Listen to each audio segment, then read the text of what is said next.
Bismillahirrahmanirrahim. Assalamualaikum warahmatullahi wabarakatuh. Alhamdulillah hamdan katsiran tayyiban mubarakan fi. Wassalatu wassalamu ala sayyidina Muhammad imamul muttaqin wa qaidul mujahidin ballagur risalah wa nasaha lil ummah wa tarakana ala mahajjatil bayda layluha kanahariha la yazigu anha ila halik amma ba'd.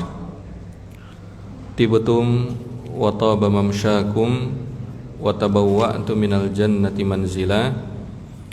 Bapak-bapak dan ibu-ibu jamaah salat subuh yang dirahmati Allah Subhanahu wa taala, alhamdulillah pada kesempatan subuh ini kita masih diberikan kesehatan dari Allah Subhanahu wa taala, diberikan taufiknya sehingga kita dapat melaksanakan ketaatan kita kepada Allah, melaksanakan salat subuh secara berjamaah.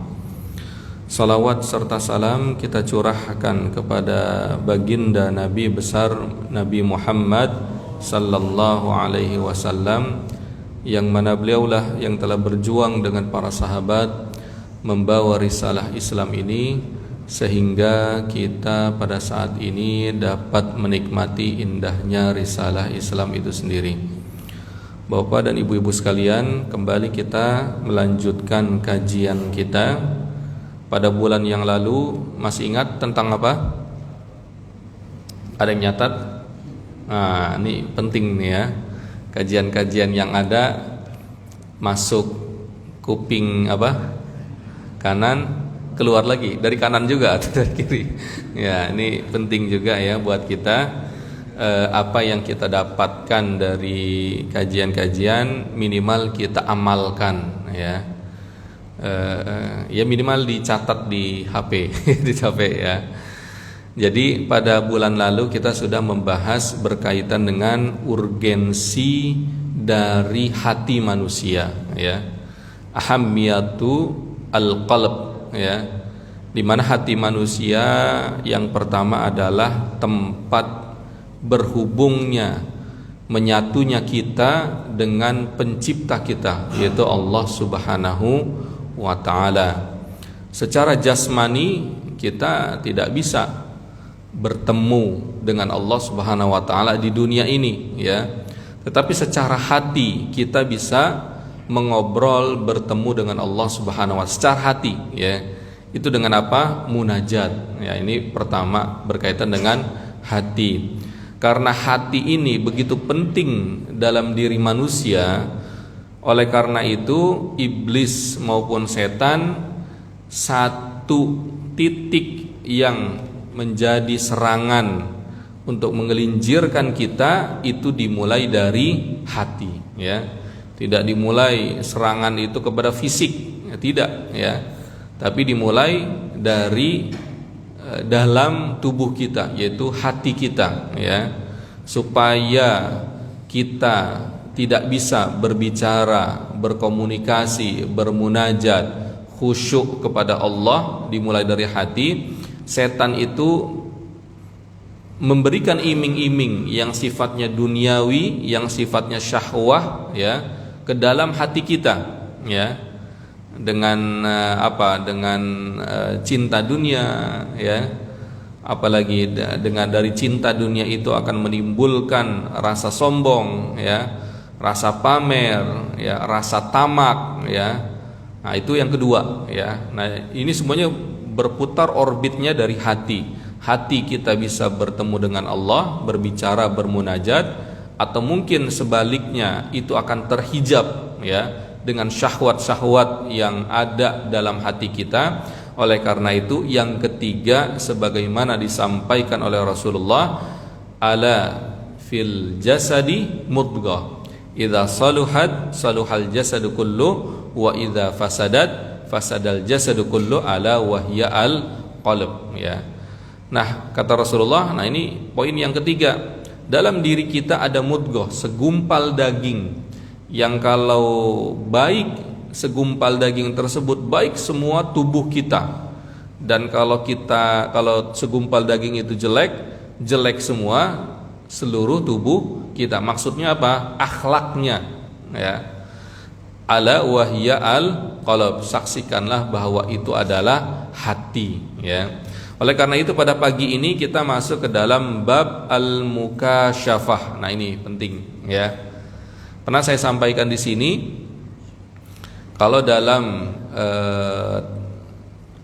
Sufi, ya, di Mesir, ya, memang Sufi ini banyak di Mesir. Kalau bagi teman-teman Salafi dinamakan tazkiyatun nafs atau riyadhah dalam istilah teman-teman Sufi. Sebenarnya sama saja, ya.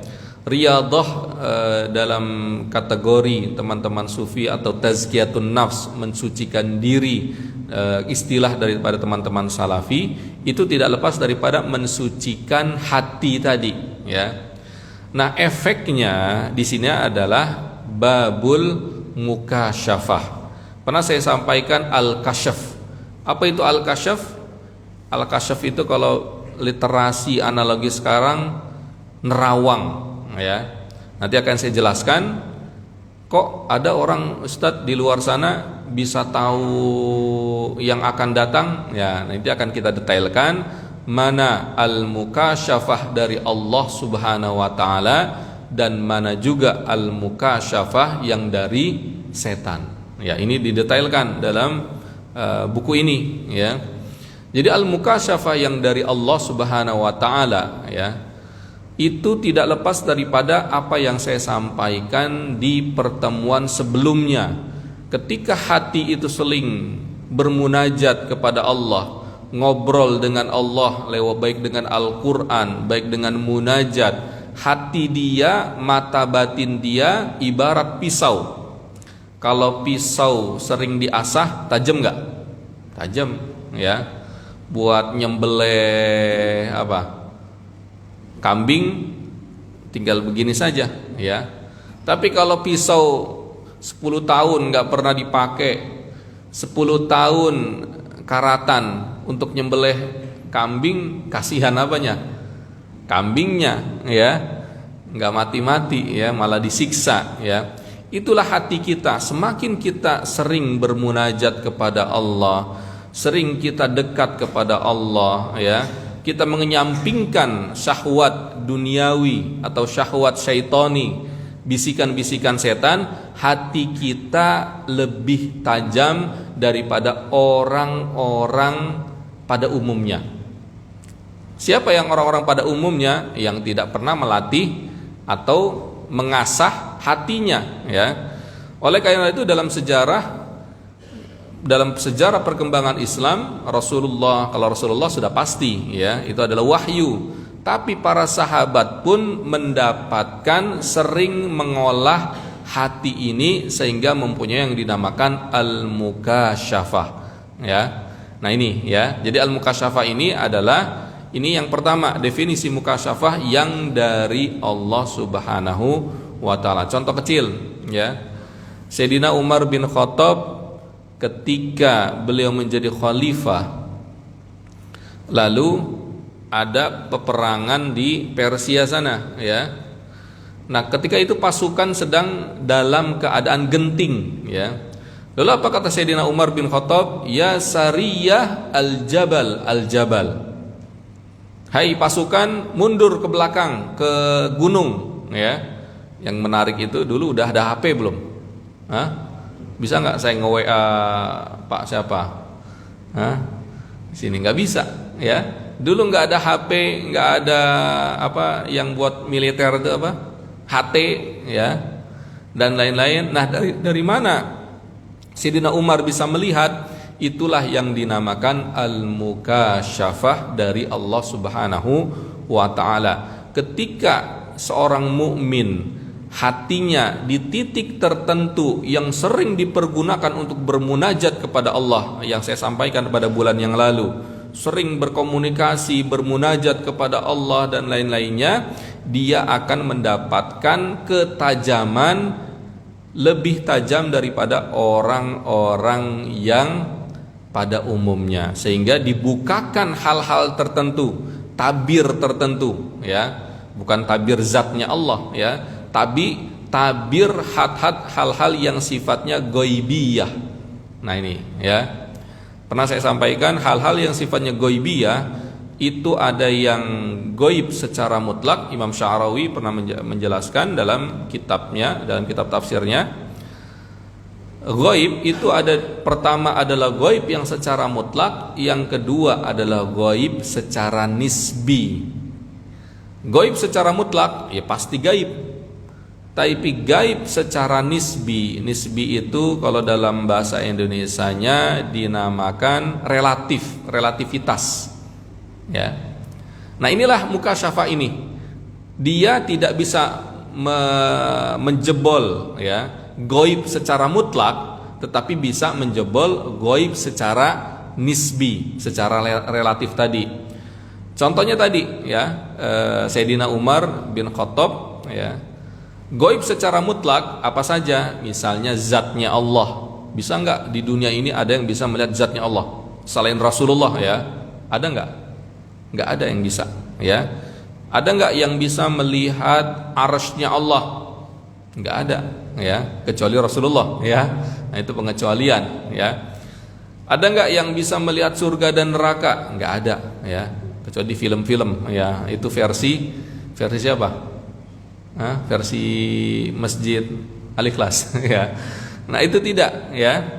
Tetapi ada yang namanya gaib yang dinamakan gaib nisbi. Nah, inilah yang sering Allah Subhanahu wa taala membukakan gaib yang nisbi ini, yang sifatnya relatif, kepada orang-orang yang sering berhubungan dengan Allah.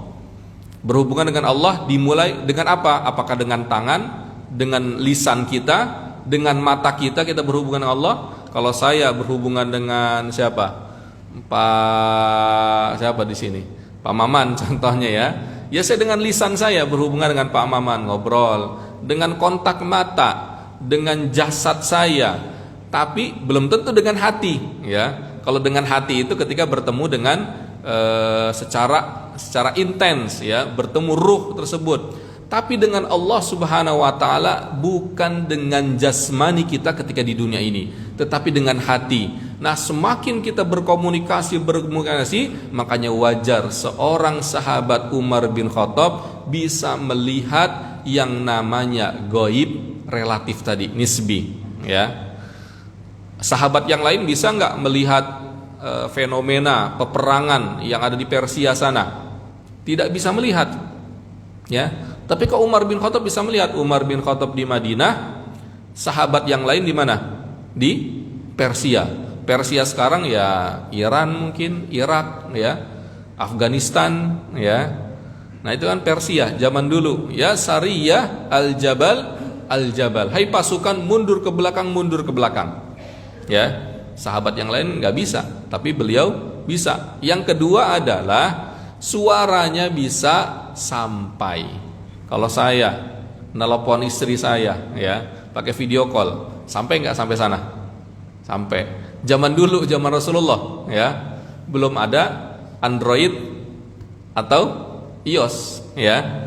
Nah, inilah yang dinamakan al-mukasafah, atau bisa Allah berikan hal-hal tertentu, membuka tabir yang dinamakan gaib nisbi, ya, gaib yang sifatnya relatif. Saya lebih kencangkan lagi, mendetailkan lagi. Gaib nisbi adalah contohnya seperti ini. Bagi saya, orang yang lewat di belakang kaca tersebut bisa kelihatan, oh, si fulan pakai baju hijau. Tapi kalau bagi bapak-bapak ketika menghadap ke sini bisa kelihatan nggak? Nggak bisa, karena bapak melihatnya ke sini. Karena saya melihat ke sana, bisa saya lihat. Begitu juga sebaliknya, orang yang lewat di belakang saya tidak bisa lihat, tapi bapak bisa lihat. Itulah yang dinamakan gaib nisbi, atau gaib yang sifatnya relatif. Bagi saya gaib yang di belakang saya, bagi bapak tidak gaib. Yang di belakang bapak itu gaib bagi bapak, tapi bagi saya tidak gaib. Itu yang dinamakan gaib nisbi yang relatif, ya. Terkadang kalau misalnya ada orang di belakang saya, lewat saya tahu. Nah, itu berarti kan mukasyafah ya. Kalau saya mungkin lewat video mungkin ya. Tapi Umar bin Khattab bisa melihat hal-hal seperti itu. Itulah yang dinamakan urgensi hati untuk bisa mendapatkan apa? Tapi bukan tujuan, ini bukan tujuan ya. Tapi Allah yang memberikan hal tersebut. Makanya level atau tingkatan setelah mukasyafah adalah al-musyahadah ya. Walaupun musyahadah ini memang identik dengan syahid. Syahid itu apa? Melihat ya. Tetapi di sini para mufassirin melihat itu menyaksikan, bukan hanya saja sekedar dengan kedua mata kita. Saya menyaksikan bahwa di sini ada yang tidur dan ada yang fokus misalnya ya. Nah, berarti kan dengan apa? Dengan mata biasa ya. Tapi ada yang mengatakan, nah ini inna fi dzalika ladzikra liman kana lahu qalbun au alqas sam'a wa huwa syahid. Kenapa di sini dalam artian sesungguhnya itu adalah dzikra ya. Peringatan atau untuk mengingat liman kana lahu qalbun, dia yang punya hati dan punya au alqas sam'a atau pendengaran, wa huwa syahid, dan dia menyaksikan. Berarti menyaksikannya di sini tidak ada redaksi yang namanya mata ya. Ada nggak di sini dalam ayat ini? Tidak ada. Tapi pendengaran atau hati. Nah, disinilah para ulama mengatakan bahwa tingkat setelah mukasyafah itu adalah syahid, menyaksikan keagungan dan keesaan Allah Subhanahu wa taala, kekhusyuan yang begitu luar biasa. Itulah yang menyebabkan seseorang atau orang-orang soleh tertentu mendapatkan anugerah al-mukasyafah ya. Jadi itu ya. Jadi fa'auha ila 'abdihi ma auha, dan diwahyukan kepada hambanya apa yang diwahyukan. Nah, ini kembali kepada Rasulullah. Kalau Rasulullah sifatnya adalah wahyu. Tapi kalau selain daripada Rasulullah, itu adalah manusia biasa seperti kita, orang beriman, itu auha di sini artinya adalah ilham ya.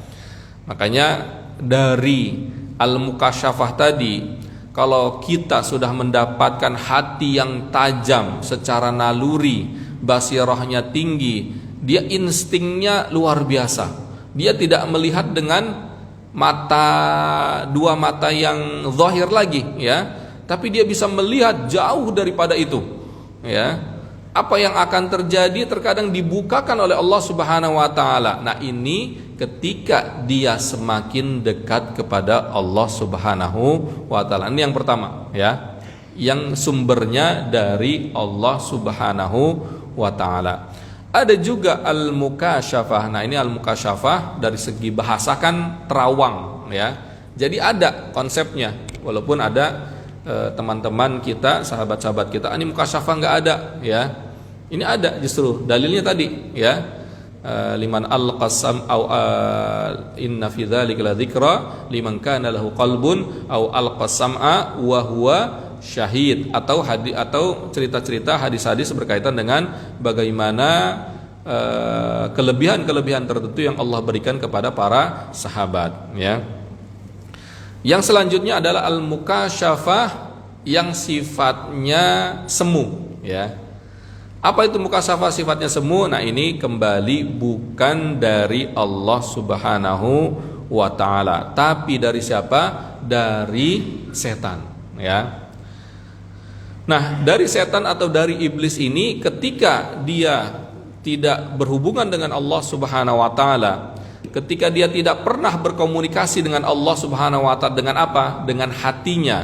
Lalu dia dibawa dengan syahwat duniawi, dengan sifatnya hal-hal bisikan yang sifatnya setan, lalu dalam hati dia ada hijab untuk bisa berkomunikasi dengan Allah Subhanahu wa taala. Hijab itu makanya dalam Al-Qur'an, kalla bal rana ala qulubihim ma kanu yaksibun. Tidaklah sekali-kali hati itu ron, 1 titik, 2 titik, 3 titik. Kalau 1 titik, 100 titik, 1000 titik sudah gelap semua hatinya. Itulah yang menyebabkan manusia sulit untuk mendapatkan hidayah dari Allah Subhanahu wa ta'ala. Karena kenapa? Hatinya begitu hitam. Dari apa? Dari ron tadi, dari maksiat, dari syahwat dan lain-lainnya. Nah, orang-orang seperti ini lebih dekat kepada setan, sehingga setan atau iblis atau duniawi memberikan kepada dia mukasyafah yang sifatnya semu, ya. Lalu untuk apa? Untuk dininabobokan bahwa inilah jalan yang benar, ya. Jadi semakin dia kepada duniawi, semakin dia dekat kepada proyek-proyek kebatilan, lalu diberikan al-mukasyafah. Misalnya apa? Misalnya dia bisa melihat, nih nanti kamu akan seperti ini dan seperti itu, ya. Ada misalnya orang-orang pintar zaman sekarang yang kerjasama dengan dukun, kamu nanti akan mendapatkan keberuntungan, ya. Nanti kamu akan sial pada hari dan tanggal tertentu. Kamu nanti akan beruntung dari sisi dari keluarga kamu, ya. Nah, masuk ke dalam diri dia yang sifatnya sugesti, ya, sehingga semakin menyelewengkan dia dari al-mukasyafah yang sifatnya dari Allah Subhanahu wa ta'ala. Kalla bal rana ala qulubihim ma kanu yaksibun. Nah, kenapa orang-orang kafir pada zaman Rasulullah sallallahu alaihi wasallam mereka kekeh dalam kebatilan mereka, ya?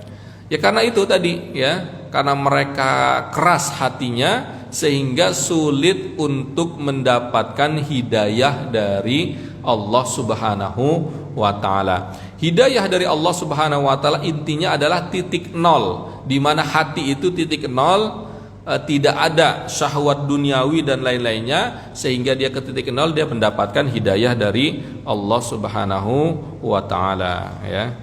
Nah, hijab ini ada beberapa, ya, dalam kitab ini dinamakan hijabut ta'til, ya.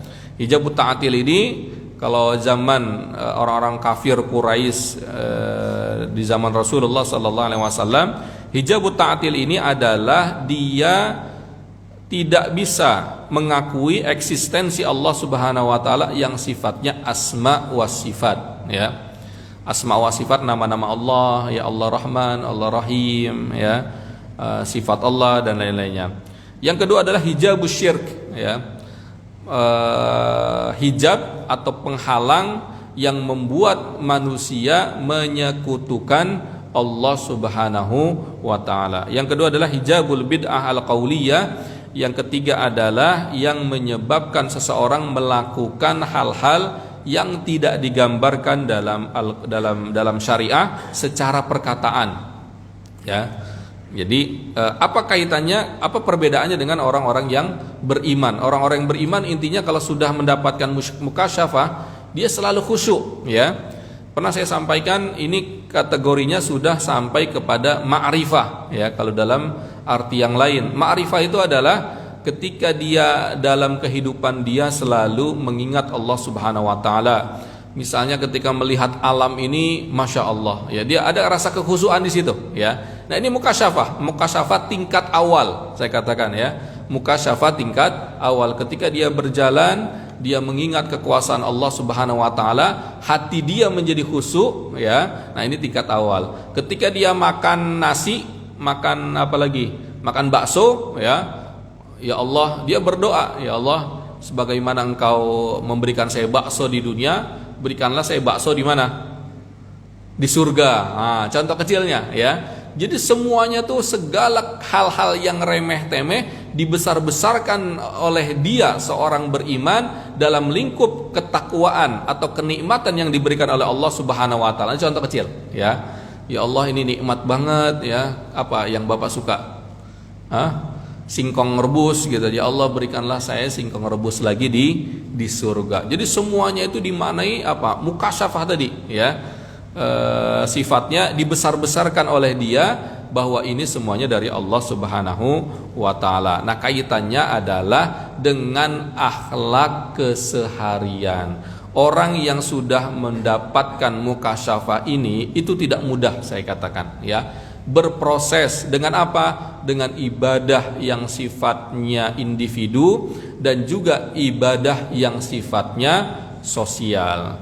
Jadi terkadang ada yang mengatakan mukasyafah atau mata batin lah ya, atau kekhusyuan, atau apalagi basirah dan lain-lainnya, itu didapatkan dengan kita puasa mutih misalnya. Nah, puasa mutih juga bukan dari ajaran kita ya, bukan dari ajaran Islam. Yang terbaik ya puasa Senin Kemis atau puasa Daud ya. Tidak bisa offset juga ya. Jadi harus sesuai dengan apa yang diajarkan oleh Allah dan Rasulnya. Tidak hanya saja dengan membaca Al-Quran, tidak hanya saja dengan berzikir, tetapi juga dengan ibadah-ibadah yang sifatnya sosial. Apa itu ibadah yang sifat sosial? Ya menjenguk orang sakit ya, apalagi mengantar jenazah ya, membantu orang lain. Jadi dimaknai dengan ibadah ya, dimaknai dengan kekhusyuan tadi. Nah, ini sudah mukasyafah ya. Nah, orang-orang yang sudah mukasyafah ini ya, apa kaitannya dengan di kemudian hari ketika dia mendapatkan ajalnya ya. Orang yang sudah mukasyafah hatinya tajam ya, ketika ada serangan dari setan dia tahu idza masahum ta'ifun minasyaitani tadzakkaru fa idzahum mubsirun. Dia tahu oh ini serangan setan. Tapi kalau orang yang hatinya gelap ya, tidak tahu ini serangan dari setan, tahu-tahu kena jebakan setan baik berbentuk kesyirikan, baik berbentuk kemaksiatan tertentu dan lain-lainnya. Tapi orang beriman dia tahu ya, dia punya instingnya begitu tinggi karena dijaga oleh Allah Subhanahu wa taala. Nah, inilah yang dinamakan al-mukasyamah al-mustadimah, yang dia sudah bisa komitmen konsisten dengan kondisi hati yang seperti itu ya. Kalau kita masih naik turun, maksudnya naik turun kondisi hati kita, terkadang kita bisa khusyuk ya, terkadang juga enggak khusyuk. Nah, ini masih tingkat awal. Tapi kalau dia sudah memanai segala aktivitas dia semuanya Allah, hati dia baik, ketika ada tergelincir maksiat langsung istighfar. Nah, ini udah tingkatan para sahabat ya, para wali Allah, para orang-orang soleh. Tidak mudah untuk mendapatkan seperti ini. Karena kenapa? Enggak gratis. Karena setan dan iblis pasti punya magnet, punya cara tertentu untuk menggelincirkan kita dari titik lemah kita ya. Nah, masuk ke dalam mukasyafah yang ketiga, mukasyafah ainun la mukasyafah al-ilm ya. Maksudnya di sini adalah wa amma darajah ats-tsalitsah fa mukasyafah ain la mukasyafah ilm wa hiya mukasyafah la tadrusima tushiru ila al-tidad ila al-tulji ila tawaqquf au tanzil ila ra au ghayat hadil al-musyahadah. Nah, ini ya. Jadi mukasyafah yang ketiga ini lebih dekat kepada musyahadah. Tadi saya jelaskan musyahadah itu bersaksi, menyaksikan. Kalau kita kategori menyaksikan itu dengan apa? Dengan mata biasa ya. Tapi untuk menyaksikan Allah gimana? Untuk bisa melihat Allah, apakah dengan mata kita? Mata maksudnya dua mata ini? Tidak ya, tapi dengan mata hati ya. Kalau sudah bisa melihat Allah Subhanahu wa taala bukan dengan dua mata ya, tapi dengan mata hati, saking tadi tajamnya, dengan tingkatan level yang berapa tadi? Yang ketiga. Yang pertama adalah mukasyafah yang terkadang dia khusyuk, terkadang dia tidak. Tapi yang mukasyafah yang kedua adalah mukasyafah al-mustadimah ya. Nah, ini Ibnu Qayyim sangat detail ya. Mukasyafah al-mustadimah adalah ketika dia sudah bisa melatih hati dia selalu tajam, seluruh aktivitas dia semuanya Allah dan Allah ya. Nah, ini tingkatan para sahabat lah ya, di bawah Rasulullah lah ya, di bawah para nabi lah ya. Lalu yang ketiga adalah sudah kepada tingkatan rasa khusyuk saking dilatihnya. Nah, ketika bisa menyaksikan Allah ya dengan hati, saya tidak mengatakan melihat zatnya Allah, tapi melihat kekuasaan Allah dengan hatinya, ya, rasa khusyuk. Nah, ini kalau dalam istilah lain adalah ma'rifatullah, ya. Bagaimana kita bisa melihat kekhusyuan Allah, atau Allah bisa juga melihat kita. Kaitannya kalau misalnya menjelang kematian, dia akan semakin khusyuk, ya. Dia akan tersenyum, ya. Karena dia apa? Karena dia melihat kekuasaan Allah. Ya Allah, ya, saya 60 tahun, 70 tahun dengan dinamikanya, sekarang pada masanya saya akan menghadap Engkau. Dia khusyuk. Bukan seperti orang-orang kafir atau orang-orang yang sering maksiat, ya, ditampakkan tempat dia di neraka, dia gerasah gerusuh ketika malaikat Israel datang. Na'udzubillah tsumma na'udzubillah. Tapi orang yang biasa mukasyafah, bahkan menyaksikan kekuasaan Allah Subhanahu. Nah, ini syahid atau musyahadah di sini adalah dengan mata hati, ya. Intinya kita bisa berkomunikasi, berhubungan dengan Allah Subhanahu wa taala itu dengan hati kita, sesuai dengan apa yang Allah sampaikan. Inna fi dzalika la dzikra liman kana lahu qalbun aw alqas sam'a wa huwa syahid. Itu adalah pengingat bagi orang yang punya hati atau mata hati, aw alqas sam'a, atau yang mendengar, wa huwa syahid, dan dia menyaksikan keagungan Allah Subhanahu wa taala, ya. Jadi sejauh mana kekhusyuan interaksi dia kepada Allah Subhanahu wa taala, sejauh itu pula lah ketakwaan dia kepada Allah Subhanahu wa taala, ya. Ala inna awliya Allahi la khaufun alaihim wa la hum yahzanun. Nah, efeknya seperti itu. Orang yang sudah mukasyafah dengan tahapannya. Nah, Ibnul Qayyim tadi tahapan mukasyafah berapa kali? 3 kali. Terkadang jatuh bangun dulu mukasyafahnya, maksudnya terkadang bisa khusyuk, terkadang tidak. Tahapan yang kedua adalah 70-80% lebih banyak khusyuknya daripada tidak khusyuknya. Tidak khusyuknya mungkin 20%-nya saja. Tapi yang ketiga itu 90% ke atas selalu khusyuk, sehingga di situ dia bisa merasakan eksistensi kekuasaan Allah Subhanahu wa taala dalam diri dia, ya. Dibukakan tabirnya Allah Subhanahu wa taala sehingga dia bisa melakukan hal-hal yang di luar nalar. Dalam keilmuan, contohnya, Bapak tahu Dr. Yusuf Qaradawi? Dr. Yusuf Qaradawi ini di Mesir pada masa-masa beliau masih remaja itu kolot, ya. Sama di zaman kita, zaman 70-80-an, ya. Kaku lah, ya. Dari segi fikih, ya. Yang penting kata kiai saya seperti ini, ya. Enggak boleh beda, ya. Jadi intinya di Mesir seperti itu, kolotnya luar biasa secara fikih, secara keislaman, ya. Lalu Yusuf Qaradawi dengan keilmuannya yang dia menyatukan keilmuan dengan kesucian hati ini, ya, yang saya lihat, makanya istihadnya, fatwa-fatwanya itu sesuai dengan kekinian, ya. Sesuai dengan kondisi bagaimana Islamofobia yang ada di barat sana. Makanya buku-bukunya sangat luar biasa, ya. Misalnya buku tentang Khosaisul Ammah lil Islam, tasawur Islam, ya. Bagaimana karakteristik Islam. Nah, ini sangat viral di negara-negara barat, ya. Karakter Islam, misalnya Islam itu adalah universal, Islam itu seperti ini, Islam itu seperti ini, ya. Istihadnya sangat luar biasa. Kalau misalnya dalam fikih, perempuan kalau sedang datang bulan itu tidak boleh ke masjid, ya. Tapi fatwa-fatwa beliau, ya, zaman sekarang sudah ada pembalut, ya. Sehingga dengan pembalut tersebut, ilahnya kenapa para ulama fikih pada zaman dulu, ya, tidak memperbolehkan karena darahnya takut kena ke masjid, ya. Nah, sekarang sudah ada pembalut, sayangnya berarti ilahnya sudah tidak ada, ya.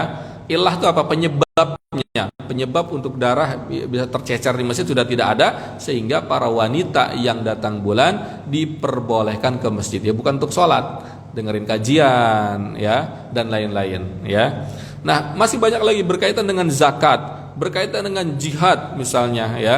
Jadi Yusuf Qaradawi misalnya dalam jihad ada istilah istishhadiyah, ya. Istishhadiyah itu adalah bom bunuh diri. Ya, nah ini saya ingin saya jelaskan juga. Bom bunuh diri kalau di Indonesia tidak boleh, ya. Tapi kalau di Palestina boleh bagi Yusuf Qaradawi. Kenapa? Musuhnya jelas. Siapa musuhnya? Ya Israel. Bom bunuh diri apa? Misalnya ada seorang Palestina, dia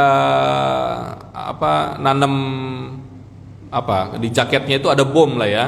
Di jaketnya itu ada bom, dia pergi ke perkumpulan orang-orang Israel, akhirnya dia buka bom tersebut, akhirnya dia mati, dan orang-orang Israel juga 5, 6, 7 pada mati. Nah ini namanya bom bunuh diri. Itu boleh di Palestina karena kenapa? Musuhnya jelas. Tapi kalau di Indonesia tidak boleh. Karena kenapa? Musuhnya nggak jelas, ya. Apakah bule? Bule bukan musuh kita, ya. Mereka bukan memerangi kita, ya. Kecuali ada Belanda pengen balik lagi ke Indonesia, ingin menjajah Indonesia lagi, nah itu jelas, ya. Tapi di Indonesia tidak boleh karena konteksnya berbeda. Nah ini kenapa? Ini difatwakan oleh Yusuf Qaradawi boleh ketika konteksnya perjuangan di Palestina. Masih banyak lagi, ya. Istihad daripada Yusuf Qaradawi. Nah ini bisa didapatkan dari apa? Dia bisa melihat, ya, jauh daripada orang-orang yang pada umumnya, ya. Instingnya begitu tajam ketika al-mukasyafah dan al-musyahadah. Karena kenapa? Sering berkomunikasi dengan Allah, ya, sering berkomunikasi dengan Allah. Saya analogikan, anak bapak atau cucu bapak, dia sering ngobrol sama bapak lah ya. Bapak secara akademi misalnya sudah master atau sudah doktor. Anak bapak sering ngobrol sama bapak dan lain-lainnya, ya. Jadi dia tersibgoh anak tersebut lebih bercendekia. Jadi ketika dia ngobrol sama teman-teman dia yang masih SD, nih gurunya bisa melihat ini anak ini levelnya lebih daripada teman-teman yang lain. Kenapa? Oh ternyata sering ngobrol sama bapaknya atau ibunya yang berpendidikan. Nah begitu juga kita sebagai manusia, ketika kita sering berhubungan dengan Allah Subhanahu wa taala, munajat dengan Allah Subhanahu wa taala, secara tidak langsung kita mendapatkan, ya, hijab tadi terbuka, tabir kekuasaan Allah Subhanahu wa taala, sehingga kekuasaan Allah itu ya sedikit masuk ke dalam jati diri kita. Ya, kita ingat bahwa ruh kita manusia ini itu adalah bagian daripada ruhnya Allah Subhanahu wa taala, ya. Ruhnya kita, ya. Itu adalah ciptaan Allah Subhanahu wa taala, itu bagian daripada makanya ketika kita ingin bertemu dengan Allah Subhanahu wa taala dengan ruh kita, dengan hati kita itu, ya. Nah ini ya kaitan dengan al-musyahadah, ya. Qul ja'ala Allah Subhanahu kalamahu dzikra la yantabi illa man jami'a hadil umur as-salatsah. Nah begitu juga dalam memahami Al-Qur'an, ya. Orang yang mempunyai mukasyafah ini biasanya kalau dia menafsirkan Al-Quran, menganalisa Al-Quran, dia lebih tajam, ya. Makanya ada ulama-ulama yang begitu luar biasa. Kalau misalnya Ibnu Katsir, ya beliau lebih kepada ayat bil ayat, ayat bil hadis. Tapi ada ulama-ulama tertentu, ya, yang mufassir atau dia menafsirkan Al-Quran langsung dengan fenomena yang ada di sosial masyarakat. Imam Sya'rawi, Ramadan Buti, ya, Said Qutb, ya. Nah ini bagaimana menganalisa Al-Quran karena punya mata hati. Bahkan Ibnu Taimiyah pun seperti itu, ya. Dia punya mata hati, ya, dia punya ilmu. Jadi ketika menafsirkan, menelaah Al-Quran, mengupas Al-Quran itu sangat tajam, ya. Nah ini kaitannya dengan para dai di zaman sekarang, ya. Kalau ada dai dia mengupas Al-Quran, ya tentunya dia harus membaca tafsirnya dulu, ya. Tetapi dengan ditadaburi dengan fenomena-fenomena yang ada, biasanya lebih tajam analisanya, ya. Bapak mungkin atau ibu bisa membedakan, oh ustadz ini, dai ini analisa tafsirnya begitu dalam, oh ini hanya sekedar tekstual saja, ya. Semuanya ada kelebihan, tapi semakin dia menganalisa, semakin kecerdasan hatinya atau dia mukasyafah tadi semakin dalam, semakin dia bisa memaknai ayat-ayat Al-Qur'an tadi, ya. Nah, bagaimana cara mendapatkan al-mukasyafah, ya? Tadi sudah saya jelaskan, al-mukasyafah itu tidak lepas daripada beribadah kepada Allah Subhanahu wa ta'ala, tapi dengan hati kita. Tidak hanya sebatas sholat ke masjid pulang, ya, atau sholat ke masjid, di depan masjid nunggu sendal yang bagus, ya, itu bukan di sini, ya, di masjid yang lain, ya. Dia sholat hanya apa sih namanya kalau dalam ini, modus, ya. Dia sholat modus saja, ya. Dia jadi lihat sendal yang bagus, ini target saya, nah itu, ya. Tapi kita kita sholat itu dengan ruh kita, ibadah dengan ruh kita, intinya dengan hati kita tadi, ya. Kita sholat dengan ruh atau hati kita, baca Al-Quran ruh dengan hati kita bersedekah dengan ruh dengan hati kita menolong orang dengan ruh dan hati kita, semuanya kita libatkan hati kita, niscaya itulah yang dinamakan kita akan mendapatkan al-mukasyafah, baik mukasyafah level pertama, level kedua, level ketiga, yang terakhir adalah al-musyahadah. Kita bisa menyaksikan kekuasaan dan eksistensi Allah Subhanahu wa taala bukan dengan kedua mata, tetapi dengan mata hati kita atau hati kita, ya. Tapi ini yang bisa saya sampaikan, ya. Nanti akan kita perkaya dengan tanya jawab. Silakan kalau ada yang dipertanyakan, ya Bapak, silakan. Waalaikumsalam warahmatullahi wabarakatuh. Bagaimana dengan orang-orang yang masuk kategori indigo? Apakah juga bisa dikatakan mereka itu mendapat poin kehadiran? Ada lagi yang lain, silakan. Tidak ada, ya. Jadi apa artinya dengan indigo? Indigo ini penyakit, saya katakan, ya. Dia mengatakan saya ini bisa melihat dari kecil, bawaan, ya. Justru itu penyakit, ya. Penyakit apa? Penyakit yang sifatnya hati, ya. Tadi saya jelaskan bahwa mukasyafah yang bisa melihat hal-hal yang sifatnya goib nisbi, goib yang sifatnya relatif, itu tidak bisa didapatkan kecuali dengan ketaatan kepada Allah. Tadi saya katakan Umar bin Khattab, terkadang Abu Bakar, para sahabat yang lain itu banyak ceritanya, ya. Ali bin Abi Thalib, mukasyafah itu ya pertama dari hati, yang kedua akan menyalur ke dalam ke akal, ke dalam jasmani. Ali bin Abi Thalib ketika dorong gerbang Khaybar itu yang berapa ton, ya, kalau ada sekarang angkat barbel 200-300 itu lebih daripada itu, ya, itu dari hati. Nah, kalau yang indigo tersebut, kenapa saya katakan itu penyakit? Penyakit itu terkadang datang dari setan, ya, datang dari apa? Setan. Misalnya kalau kita mengatakan imut banget, ya, misalnya cucu kita atau anak kita ini imut banget, masih 1 tahun. Terkadang kalau tidak kita mengatakan Masya Allah atau Subhanallah, ini ciptaan Allah. Nah, ini pentingnya kita harus selalu mengaitkan segala sesuatu kepada Allah. Nah, ini salah satunya, ya, karena akan ditarik oleh setan, ya. Kita punya cucu, ya, imut banget, ya, harus kita katakan Masya Allah. Artinya apa? Ini ciptaan Allah, ya. Kalau enggak, imut banget, kita enggak nyebut nama Allah, itu akan ditarik ke ranah setan, ya. Apa yang terjadi? Itulah yang dinamakan al-ain, penyakit ain. Penyakit ain itu apa? Hasad, dengki, tanpa kita sadari. Padahal kita enggak mau hasad sama si cucu kita, ya. Tapi terkadang itu menyebabkan musibah, ya, mara bahaya, dengan izin Allah tentunya, kepada orang yang kita puji tadi, ya, cucu kita, ya. Nah, indigo ini kelainan, terkadang setan tadi menghiasi dalam diri dia bisa melihat. Indigo itu biasanya terkadang dia bisa melihat jin, yang mengatakan seperti itu. Dia bisa melihat fenomena yang akan terjadi, ya.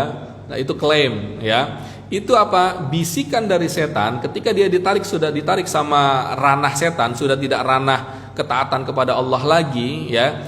Setan akan menghiasi dia bahwa kamu adalah orang yang spesial, kamu adalah orang yang baik, udah kamu seperti ini saja. Padahal dalam lingkup tidak dalam ketaatan kepada Allah, ya.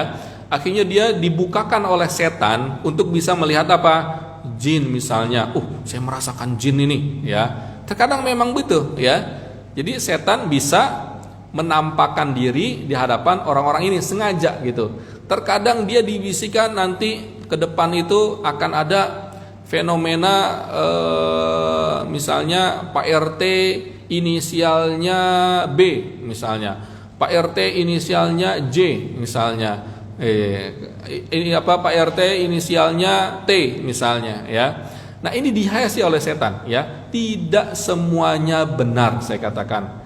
Tidak 100%. Nah, kok bisa diimani atau diyakini oleh orang-orang biasa tuh, dia orang indigo, dia mengatakan nanti besok akan kejadian seperti ini.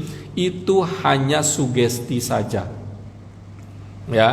Pawang hujan, ya, misalnya. Apalagi bisa bicara dengan semut lah dan lain-lain, ya. Nah, ini itu ya Bapak, ya. Jadi hiasan setan untuk menggelincirkan dia.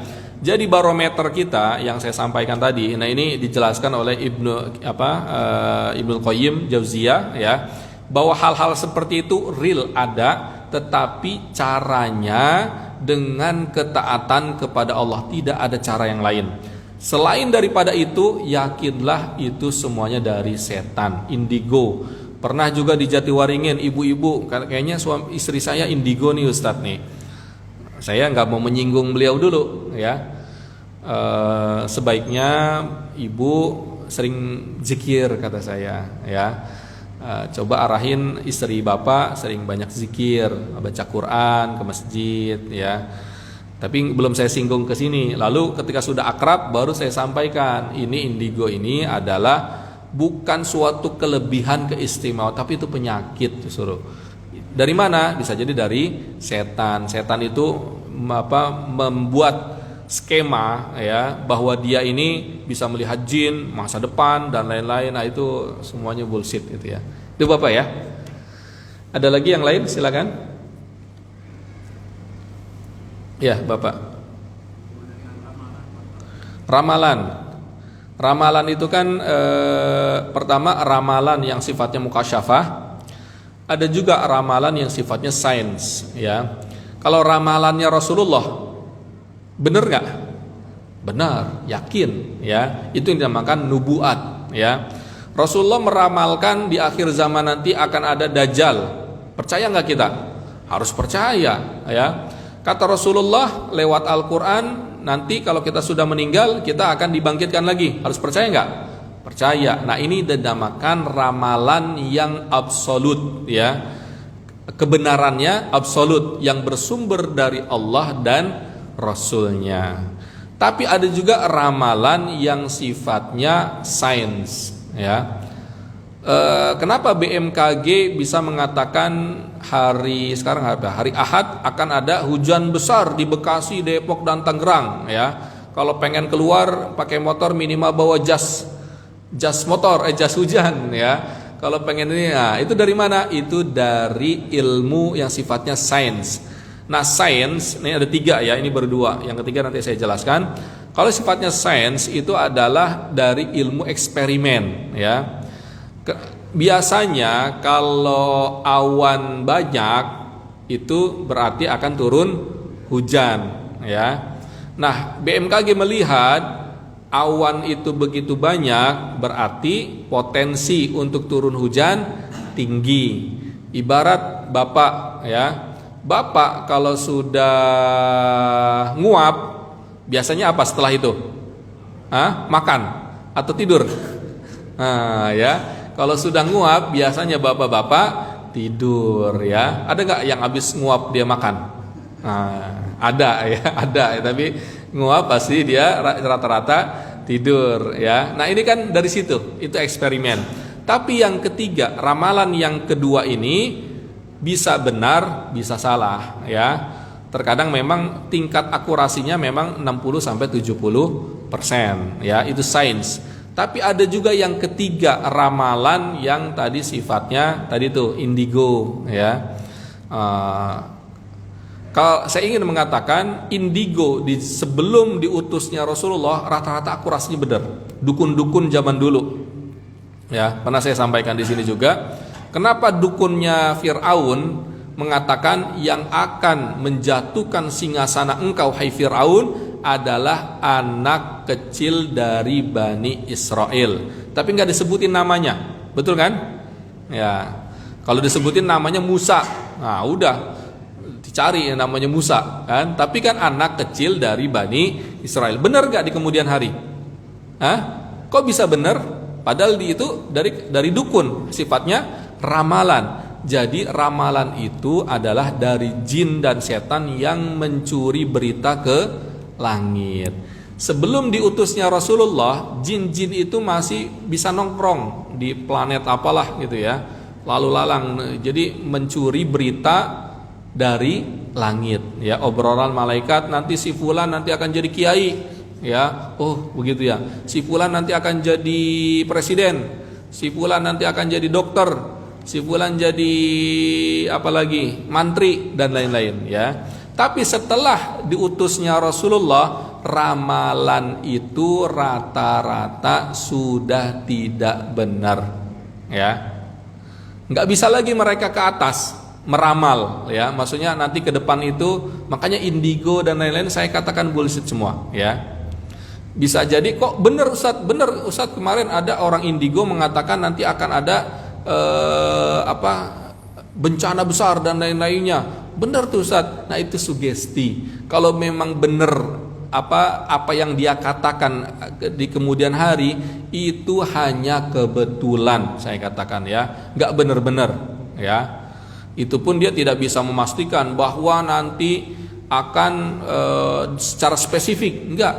Kalau Allah dan Rasulnya meramalkan spesifik, ya, namanya Dajjal, keluarnya dari Khurasan, ya, matanya picek, nah itu kan ramalan yang detail, ya, walaupun ada juga yang tidak detail, ya, berkaitan dengan hal-hal tertentu. Tapi itulah, ya, ramalan tadi dibagi menjadi 3. Ramalan yang sifatnya absolut secara kebenaran, itu dari Allah dan Rasulnya. Yang kedua secara sains, yang terkadang memang akurasinya 60-70% benar, itu dari hasil eksperimen sains. Yang ketiga yang sifatnya tipu-tipu, ya.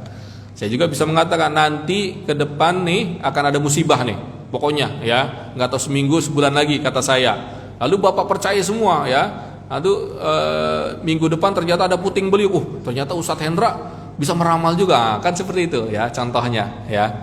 Ada lagi yang lain, silakan.